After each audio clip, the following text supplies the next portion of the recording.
Kasundian nyo ang itong mas pastor na may mo ampon ining halat o ikapulo. Dalay ko ikaw, man, ikaw naman kayo ni Diyos, sa mga pasalamatan, sa Tuhan, ang iyong sumugani mo, kay ikaw nagkapadalangin sa mo, ikaw naghatag sa mga sabayan ng gamahin, alang sa kalamuan, sa kakarusap, sa mong mga bikinhanglan sa pagpamilya ginoon. Please, ang ng Diyos na naghatag ini, basta magyakon ka padayon sa pagkasik, pag-libro nila, ngayon sila magpanayonon, kawahin ng tanan. Yung gamit tanan, pangalan ng Ginoong Isus, Amen. Amen. Amen. Ang atong oras, alas 10:45 mga ison, sakto pa yan. O, di ta magalangan. Kanang, ato na ta sa pagpamaynaw sa pulong sa Diyos.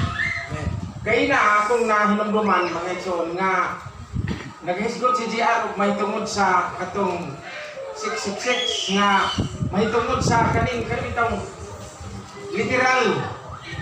Tingali, kung di man maagtan o tuong kamot, kung dili man literal ang ipatik mga ison, basta nana ang Quraner dini sa kalibutan. Mao na atong bantayan mga ison. Ino pa sa ato ang napatay na nga kinin senior pastor nga naana ang Quraner. Mao nga nini kabuntagon mga ison. Ang uban nga mga Kristiyanon, wa na mo nimba.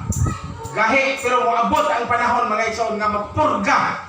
Diyan pag-abot sa pinatikay, pag-abot na sa ikaduha nga pag kaning kuan sa Ginoo. Mao nga nini kabuntagon samtang wala pa moabot atong pangandaman nga magminatarong ka sa pagpangalagad sa Ginoo.